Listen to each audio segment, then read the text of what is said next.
केंद्रीय गृह मंत्री अमित शाह ने देशवासियों को ये भरोसा दिलाया है कि 31 मार्च 2026 से पहले नक्सलवाद पूरी तरह खत्म हो जाएगा। माओवाद के खात्मे पर अब प्रधानमंत्री नरेंद्र मोदी और केंद्रीय गृह मंत्री अमित शाह का हाई कॉन्फिडेंस साफ झलक रहा है।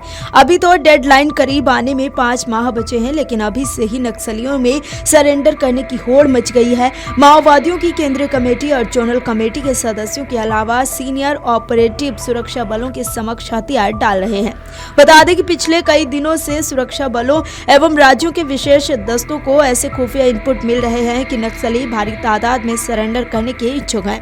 उन्हें एनकाउंटर में न उलझाया जाए। इस सप्ताह सैकड़ों नक्सलियों ने सरेंडर किया है। माओवादियों पर कसी गई नकेल का अंदाजा इस बात से लगाया जा सकता है कि अब नक्सलियों की गिरफ्तारी का आंकड़ा सरेंडर की गिनती से पीछे छूट चुका है।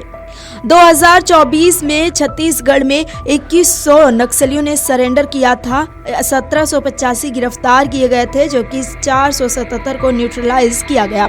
बता दें कि इस सप्ताह जितने नक्सलियों ने आत्मसमर्पण किया है, ये एक रिकॉर्ड बन गया है। छत्तीसगढ़ में शुक्रवार को 208 नक्सलियों ने सरेंडर कर दिया। इनमें 98 पुरुष और 110 महिलाएं शामिल हैं। सभी 208 नक्सलियों ने 153 हथियार भी पुलिस के पास जमा करा दिए। इससे पहले छत्तीसगढ़ में 170 नक्सलियों ने आत्मसमर्पण किया था। बाद में 27 अन्य नक्सली भी हथियार छोड़कर मुख्य धारा में शामिल हो गए। 2 दिन पहले महाराष्ट्र में भी 61 नक्सलियों ने हथियार डाले थे। आपको बता दें कि आत्मसमर्पण करने वाले नक्सलियों की सूची में 10 सीनियर ऑपरेटिव, जिनमें सतीश उर्फ टी वासुदेव राव, रानीता भास्कर, नीला उर्फ नंदे, दीपक पालो IEC और इंद्रावती AC शामिल हैं।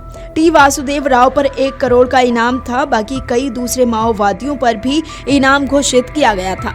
बता दें कि इतने बड़े पैमाने पर हुए सरेंडर को लेकर अमित शाह ने कहा कि ये अत्यंत हर्ष की बात है कि एक समय आतंक का गढ़ कहे जाने वाले छत्तीसगढ़ के अबूझमाड़ और नॉर्थ बस्तर को आज नक्सली हिंसा से पूरी तरह मुक्त घोषित कर दिया गया है। अब छिटपुट नक्सली केवल साउथ बस्तर में बचे हुए हैं, जिन्हें हमारे सुरक्षा बल शीघ्र ही समाप्त कर देंगे। ये 31 मार्च 2026 से पहले नक्सलवाद को जड़ से खत्म करने के हमारे दृढ़ संकल्प का प्रतिबिंब है। सरेंडर बाबत केंद्रीय सुरक्षा बल के एक अधिकारी, जो लंबे समय तक नक्सल प्रभावित इलाकों में तैनात रहे हैं, उन्होंने बताया कि अब ज्यादा कुछ नहीं बचा है। हाँ, यहाँ ये भी कह सकते हैं कि माओवादी पूरी तरह से समाप्त हो गए हैं। कुछ क्षेत्रों में उनकी मौजूदगी है, लेकिन देर सवेर वहाँ भी सरेंडर या मुठभेड़ में मारे गए जैसी कोई सूचना मिल सकती है।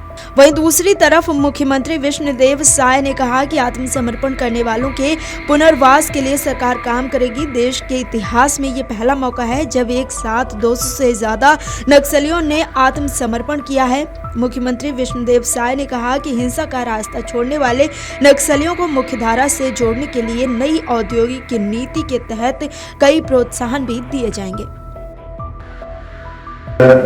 सिर्फ बस्तर के लिए ही नहीं, बल्कि छत्तीसगढ़ और पूरे देश के लिए ऐतिहासिक दिन है कि आज टॉप से लेकर नीचे तक कुल 210 जो रास्ता भटक गए थे, जो समाज से अलग हो गए थे, ऐसे लोग हमारे देश की संविधान पर विश्वास करके,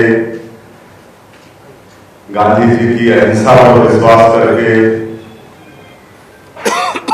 हमारे प्रदेश की पुनर्वास नीति पर विश्वास करके आज विकास की मुख्यधारा में जुड़े हैं और अपने शस्त्र हमारे समाज के वरिष्ठों, मांझी चालकी गहता, उनके समक्ष शौक पर एक नया जीवन शुरू कर रहे हैं। ऐसे सभी बंधुओं को बहुत बहुत शुभकामनाएं देते हैं, उनको बधाई देते हैं। आज का दिन ऐतिहासिक है, क्योंकि आज एक साथ शायद नक्सलवाद के क्षेत्र में कभी ऐसा नहीं हुआ होगा कि इतने लोग एक साथ विकास की मुख्यधारा से जुड़ रहे होंगे। और नई पुनर्वास नीति हमारे गृह मंत्री जी बताए हैं कि बहुत उसमें अच्छा है। जो भी विकास की मुख्यधारा से जुड़ रहे हैं, उनको हम लोग आर्थिक मदद भी 3 साल तक करने वाले हैं। शहरी क्षेत्र में 4 डिसमिल से लेकर ग्रामीण क्षेत्र में 1 हेक्टेयर तक खेती के लिए जमीन भी नई पुनर्वास नीति में व्यवस्था है। उनका स्किलिंग भी करा रहे हैं, स्किलिंग करा के उनको रोजगार से जोड़ने का भी नई पुनर्वास नीति में व्यवस्था है। साथ ही जो प्रदेश की जो नई उद्योग नीति लाए हैं उसमें विशेषकर हमारे ऐसे जो भटके हुए लोग जो विकास की मुख्यधारा से जुड़ते हैं तो उनके लिए जो विशेष प्रावधान है, उनको सस्ते दाम में उद्योग के लिए जमीन मुहैया कराने से और भी कई तरह के प्रोत्साहन के प्रावधान नई उद्योग नीति में भी है।